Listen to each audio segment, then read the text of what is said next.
Hola queridos amigos y amigas, bienvenidos a un nuevo estudio sencillo de la Biblia. Estamos hoy en el tema 648 y estudiaremos los capítulos 1 y 2 del libro del profeta Miqueas. Y como siempre, pues le damos paso a Francisco. Adelante, Francisco. Bien, pues como ayer estudiamos la introducción al libro de Miqueas, hoy comenzamos el estudio del capítulo 1.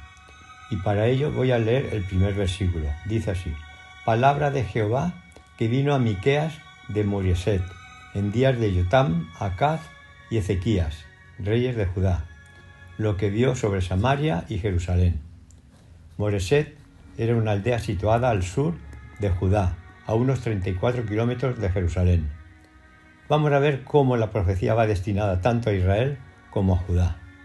Dice el versículo 2: Oíd, pueblos todos, está atenta tierra y cuanto hay en ti, y Jehová el Señor de su santo templo, sea testigo contra vosotros. Se invita a todo el mundo para que sea testigo de los castigos contra Samaria y Jerusalén. En el desierto del pueblo escogido de Dios, los hombres pueden leer la suerte de las naciones que rehúsan seguir el plan divino, por lo que ellos también deben estar preparados. Si no cambian de actitud, pueden recibir iguales castigos. En el versículo 5 que voy a leer, podemos ver que la reprimenda va contra Jerusalén, representativa de Judá, y contra Samaria, representativa de Israel. Dice así: todo esto por la rebelión de Jacob y por los pecados de la casa de Israel. ¿Cuál es la rebelión de Jacob? ¿No es Samaria? ¿Y cuáles son los lugares altos de Judá? ¿No es Jerusalén? Los versículos 6 y 9, el profeta explica lo que le sucederá a ambas naciones. Dicen así: haré, pues, de Samaria montones de ruinas y tierra para plantar viñas, y derramaré sus piedras por el valle y descubriré sus cimientos, porque su llaga es dolorosa y llegó hasta Judá, llegó hasta la puerta de mi pueblo, hasta Jerusalén. Bien, pues el resto de versículos nos expresan todo lo que les ocurrió a ambas naciones. Por tanto, como ya no encontramos nada que aclarar en el capítulo 1, pasamos al estudio del capítulo 2. En este capítulo, el profeta sigue recriminando a su pueblo por su terrible apostasía. Comienzo leyendo el versículo 1. Dice así: Ay de los que en sus camas piensan iniquidad y maquinan el mal, y cuando llega la mañana los ejecutan, porque tienen en su mano el poder. Miqueas condena la injusticia y la opresión que sufrirán los pobres. Eran tal la maldad de los potentados que maquinaban por la noche cómo tenían que oprimir a los pobres el día siguiente. Veamos el versículo 2, que dice así: codician las heredades y las roban, y casas y las toman. Oprimen al hombre y a su casa, al hombre y a su heredad. Estaban tan ávidos de posesiones terrenales y eran tan rapaces que llevaban a cabo sus codiciosos propósitos por medio de la violencia. En la antigüedad, la tierra que se vendía volvía al propietario original el año del jubileo, y los terrenos no debían transferirse de una tribu a otra.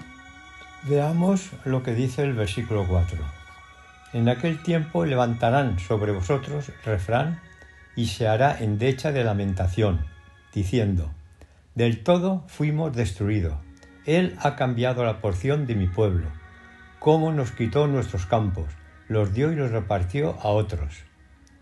Haciéndose pasar en son de mofa por afligidos judíos, los enemigos lamentarían que Israel, una vez próspero, ahora estuviera del todo destruido, reduciendo a ruinas y desolación, y que su heredad, la porción del pueblo, hubiera sido cambiada y quitada. Tanto era el odio que se les tenía a los judíos. En el versículo 7 viene la queja del pueblo hacia Dios. Dice así: Tú, que te dices casa de Jacob, ¿se ha acortado el espíritu de Jehová?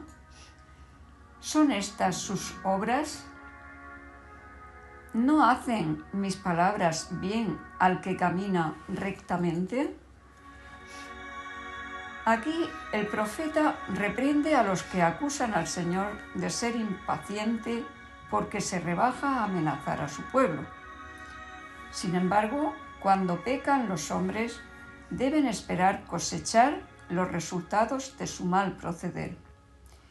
Miqueas afirma que nuestros castigos son nuestras propias obras, no las de Dios. En este sentido, el pecador se castiga a sí mismo.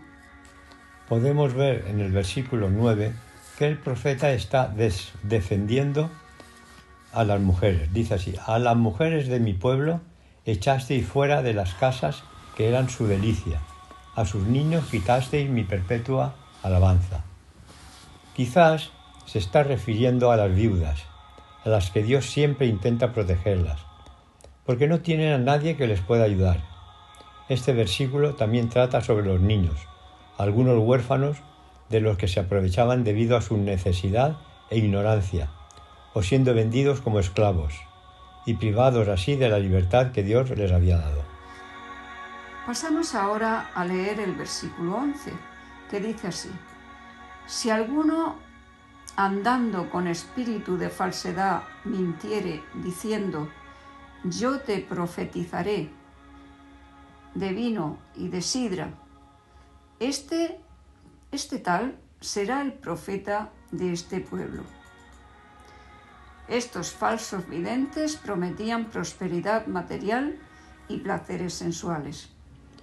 Para terminar este capítulo 2, voy a leer el versículo 12, que dice: De cierto te juntaré todo, oh Jacob, recogeré ciertamente el resto de Israel. Los reuniré como ovejas de Bosra, como rebaño en medio de su aprisco. Harán estruendo por la multitud de hombres. Miqueas vuelve su atención de la mayoría de su pueblo, que había ido por el sendero de su pueblo que había al remanente en el cual se cumpliría la promesa de la restauración y liberación después del cautiverio babilónico.